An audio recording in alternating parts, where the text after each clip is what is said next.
근데 결론부터 말씀드리면은 그럼에도 불구하고 채권은 이자 수익이 여러분 채권 투자의 가장 핵심이 되어야 되고 그러려면은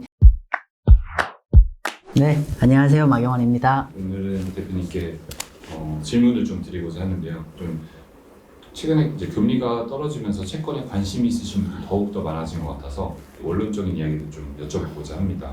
먼저 채권으로는 어떻게 돈을 벌 수 있나?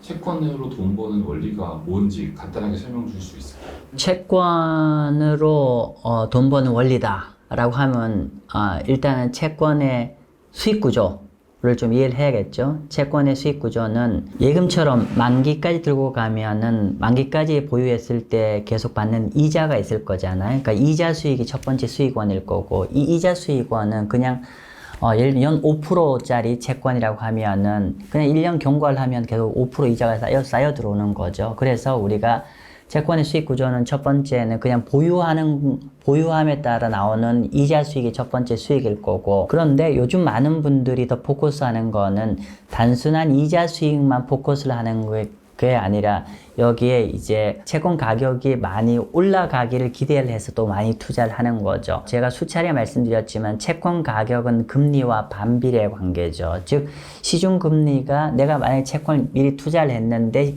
투자한 이후에 금리가 쭉 내려가면 내가 들고 있는 채권의 가격은 반대로 쭉 올라간다라고 얘기하는 거죠. 그래서 채권을 투자를 했을 때 돈을 번다. 예를 들면 1년을 투자를 했을 때 돈을 번다라고 하는 거는 첫 번째는 이자 수익, 확정한 이자 수익 부분이 있을 것이고 두 번째는 내가 들고 있는 동안에 시중금리가 내리면 가격이 올라가는, 그러니까 가격이 올라가는 차익을 기대하는 이 두 가지가 채권 투자했을 때 가장 기대하는 그게 두 가지 수익원이 될 겁니다. 채권의 그럼 이자 수익은 채권도 10년물, 20년 기간이라는 게 있잖아요. 네. 기간이 긴 게 이자 수익이 높나요? 기간이 짧은 게 이자 수익이 높나요? 원래는 교과서적으로 얘기를 하면은 채권의 만기가 길면 길수록 사실은 이자가 더 많아야죠. 왜냐하면은 이걸 여러분들이 쉽게 생각하면 여러분이 남한테 돈을 빌려줄 거예요.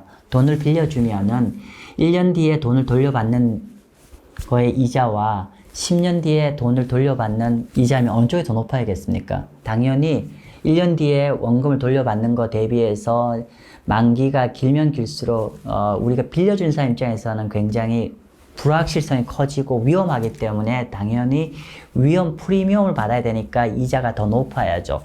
정리를 하면은 정상적인 시장 상황에서는 만기가 짧으면 짧을수록 상대적으로 이자가 낮고 그리고 만기가 길면 길수록 이자가 높아지는, 즉 이렇게 만기에 비례적으로 금리, 이자는 우상향이 되어야 되는 게 원래 정상적인 상황이죠. 투자자 입장에서는 이자 수익을 기대하면서 채권 투자를 해야 되는지 아니면 가격 변동으로 인한 그런 차익을 기대하면서 투자를 해야 되는지 네. 또 여기에 대한 조언을 주실 게 있을까요?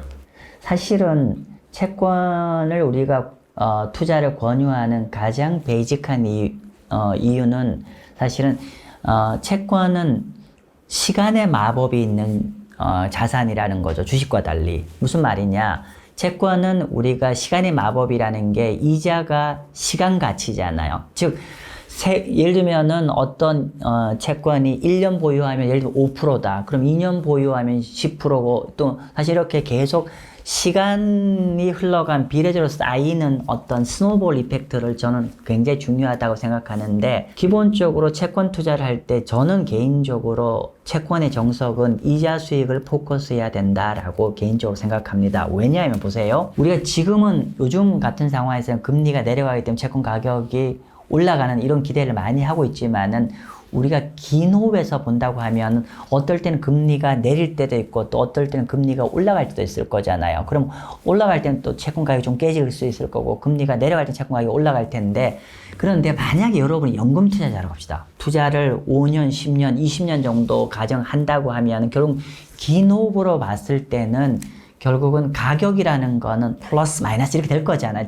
장기적으로 보면은 금리가 오르고 내리면 될 건데, 그러면 남는 게 뭐냐면은 그 사이에 이자들이 계속 쌓이는 거죠. 그래서 제가 채권 투자를 하면서 제일 중요한 거는 스노볼 이펙트라고 말씀드리죠. 그렇기 때문에 기본적으로 주식 자산과 가장 본투비 가장 큰 차이점은 기본적으로 이자 수익 부분이고, 그래서 가능하다고 하면은 좀 긴 호흡의 투자자나 또 연배가 있는 분이라고 하면은 이자 수익에 좀 더 포커스해서 투자하기를 바라고요. 근데 마침 또 최근에 전반적인 경제 여건, 즉 우리 정책 금리를 이제 인하를 하게 되고 좀 경제가 둔화될 리스크가 커지는 상황일 때는 또 우리가 단기적으로 채권 가격을 추구해도 되는 시점이 또 마침 오다 보니까 여기에 좀 덤으로 채권 가격을 우리가 포커스해서 좀 투자하는 것도 괜찮은 타이밍이다라고 말씀드릴 수 있는데, 근데 결론부터 말씀드리면은 그럼에도 불구하고 채권은 이자 수익이 여러분 채권 투자의 가장 핵심이 되어야 되고, 그러려면은 호흡이 긴 투자를 하셔야 된다. 그렇게 정리하겠습니다. 이자 수익을 기본으로 하셔야 된다라고 했는데 채권의 이자는 언제 한 번씩 나오나요? 다 다른가요? 네, 채권의 이자라는 거는 우리가 이제 채권의 형태만 좀 다를 것 같아요. 자, 우리가 여러분이 많이 채권을 투자한다고 하면 크게 한 세 가지 타입으로 투자할 수 있을 거예요. 하나는 개별 채권. 개별 채권에 회사채도 있을 거고 국채도 있을 거고, 그죠? 이런 거는 우리가 일반적으로 회사채는 3개월에 한 번씩 이자가 나오고 국채는 통상적으로 6개월에 한 번씩 이자가 나오죠. 뭐 예를 들면 극단적입니다. 미국 국채나 브라질 국채도 6개월에 한 번씩 이자가 나오죠. 그래서 개별 채권들은 3개월에서 6개월에 한 번씩 이자가 나온다라고 보시면 될 것 같고요. 반면에 아직 우리나라 투자자분들이 익숙하지 않은 또 투자 방법론이 있잖아요. 물론 ETF는 익숙하지만 채권 ETF와 채권 펀드, 앞으로 여러분들 채권 펀드 주목하십시오. 굉장히 좋은 투자입니다. 밋밋할 수도 있지만 굉장히 알아두시면 되게 도움이 될 건데, 채권 펀드와 채권 ETF는 그러면은 아까 개별 채권은 3개월, 6개월 이자가 나오는데 채권 펀드와 채권 ETF는 이자가 어떻게 돼요? 라고 질문 주실 수가 있잖아요. 근데 요거는 채권 펀드와 채권 ETF는 조금은 구분하실 필요가 있어요. 뭐냐면은 채권 ETF 같은 경우는 배당이 나오잖아요. 배당이 나오니까 이거 마치 개별 채권하고 비슷하게 이렇게 배당을 받으시잖아요. 분기 배당 이렇게 받잖아요. 근데 요거는 이제 그 채권 ETF는 현재 이게 집합 투자이기 때문에 그 ETF 전체에서 들고 있는 채권들의 가중평균 이자를 계산해서 어떻게 보면 그 ETF iShare라든지 뭐 이런 회사가 스테이트 스트릿에서 임의로 결정하는 겁니다. 그 전체 채권 가중평균 레벨의 이자 수익 레벨을 감안해서 YTM을 계산해서 이번 달에는 우리가 한 3%로 설정하자, 또는 금리 올라서 이자가 좀 많이 들어오는 구조이면 한 4% 설정하자, 이렇게 해서, 그러니까 이미 채권의 이자를 직접 주는 구조가 아니라 그 모은 거 채권들에 대해서 어떻게 보면 임의로 설정하는 거예요. 이 정도 이자가 들어오니까 이 정도로 배당을 주자. 일반적으로 분기 배당이죠. 그렇게 주는 거고요. 그 다음에 채권 펀드는 물론 월 배당 채권 펀드도 있지만 일반적인 채권 펀드는 어떻게 되냐면요. 이거 꼭 알아두십시오. 채권 펀드는요, 예를 들면 AB 글로벌 하이힐드 같은 경우는 종목이 1000개가 들어있어요. 1000개가 들어있으니까 이 회사채마다 다 만기가 다 다를 거잖아요. 그럼 이자가 어떤 거는 뭐 몇 월달 이렇게 다 혼재돼 있을 거잖아요. 즉 채권 펀드는 이 전체에 들어오는 이자를 계속 그 전체를 계산해서 우리 펀드 기준가랍니다. 펀드 기준가 계속 이렇게 쌓여 들어옵니다. 즉 우리가 어떤 채권 펀드를 보실 때 이렇게 보시면 돼요. 예를 들면은 채권 펀드는 어떤 분은 되게 어렵게 생각하시면 하나도 안 어렵습니다. 채권 펀드는 이자 플러스 1년 동안 가격 움직인 게 합쳐져서 펀드의 기준가로 움직이는 거예요. 그러면 만약에 한 가정을 해봅시다. 1년 동안 그 해당하는 채권의 금리가 제자리에 있었다. 그럼 가격이 0일 거잖아요. 제자리인데 근데 실제 그렇지 않아요. 이 해당하는 채권 펀드는 시중 금리가 제자리여도 예를 들면은 뭐 국채다 하면은 지금 4% 가면 1년 동안 두면은 4%가 가격이 쫙 쌓여, 그러니까 약간은 토탈 리턴 개념으로 쌓여 들어온다라고 이해하시면 될 것 같습니다. 제가 아무튼 이자를 좀 복잡하게 얘기했는데 우리가 개별 채권은 그렇게 3개월이나 6개월 주는 거고 ETF도 그런 비슷하게 주지만은 사실은 그게 집합 투자니까 그 해당하는 운용사가 임의로 좀 이자 레벨을 보고 판단해 주는 거고, 그 다음에 일반 채권 펀드는 그런 이자가 없는 게 아니라 그 안에 다 기준가 안에 다 쌓여서 녹아드는, 그러니까 채권 펀드는 토탈 리턴으로 보셔야 됩니다. 그래서 우리가 가끔가다 여러분들 국내 상장 ETF나 또 미국 상장 ETF, TLT나 이런 채권 펀드를 보실 때 야후 파이낸스 같은 데서 TLT 주시면요, 원래 총 수익보다 굉장히 좀 낮은 수익이 보일 겁니다. 왜냐하면 거기는 디비던드가 포함이 안 돼 있기 때문입니다. 그래서 우리가 채권 ETF를 보실 때는 뭘 어떻게 보셔야 되냐면요, 디비던드가 포함되어 있는 토탈 리턴의 성과를 보셔야 해당하는 채권 ETF의 정확한 총 투자 수익을 볼 수가 있을 겁니다. 대표님께서 그럼 초보자들한테 추천하시는 건 좀 어떤 부분이 있을까요?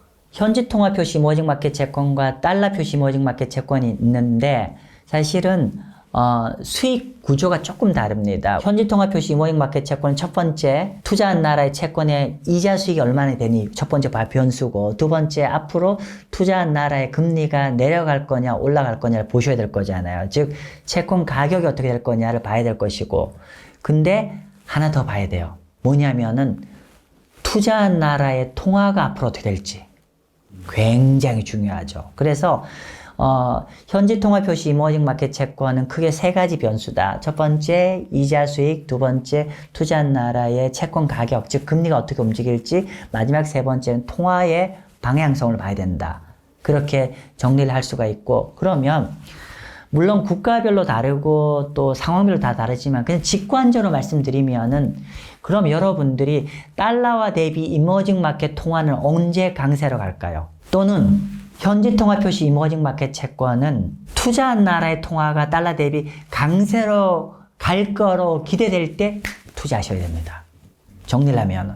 그래서 우리가 이머징 마켓 채권 같은 경우는 아까 말한 대로 채권 파트, 이자와 채권 가격 파트도 있지만은 통화란 변수를 굉장히 많이 봐야 되고, 이 통화란 변수라는 거는 기본적으로 달러와 대비 해당한 나라의 통화가 강세로 갈 개연성이 높아질 때 투자하는 게 굉장히 좋다라고 얘기할 수가 있고요. 반면에 마 대표요, 근데 통화 너무 어렵잖아요. 이머징 마켓 채권이 상대적으로 미국 채권보다 금리가 높거든요. 근데 나 통화 머리 아파. 안 그래도 전에도 브라질 채권에서 어렵고, 요번에 좀 보니까 좀 반대로 가서 힘든데, 통화는 참 쉽지는 않은 얘기죠. 그래서 통화란 변수를 우리가 통화를 잘 다루면 굉장히 힘이 되고 좋은 수익이 나오는 거지만, 또 반대로 이게 또 예상치 않은 게 움직일 개연성도 있고, 그래서 머리 아프다고 생각하시는 분은 어떻게 투자해야 되냐면, 이런 고금리 채권은 좋은데 통화는 불편해, 이렇게 하시는 분은 달러 표시 이머징 마켓 채권을 투자하시면 됩니다. 그냥 한 예시를 들어보죠. 브라질 채권 같은 경우는 레아라 표시 브라질 채권의 이자는 지금 거의 한 쿠폰이 10%잖아요. 근데 환율이 움직이잖아요. 환이 이 이자를 더 이렇게 압도할 수 있는 상황이 될 수 있잖아요. 만약 이런 분이라고 하면은, 저는 브라질이 쿠폰 이자는 비과세잖아요. 이 비과세 나 너무 마음에 들어. 고금리도 마음에 들어. 근데 환이 불편해. 그런 분들은 달러 표시 브라질 채권 한번 고민해 보십시오. 라는 이런 차원의 말씀입니다. 그래서 정리를 해보면은, 달러 표시 이머징 마켓 채권과 현지 통화 표시 이머징 마켓 채권 모두 다 기본적으로는 이머징 국가의 경제가 좀 살아날 것 같을 때 투자하는 게 좋은 타이밍입니다.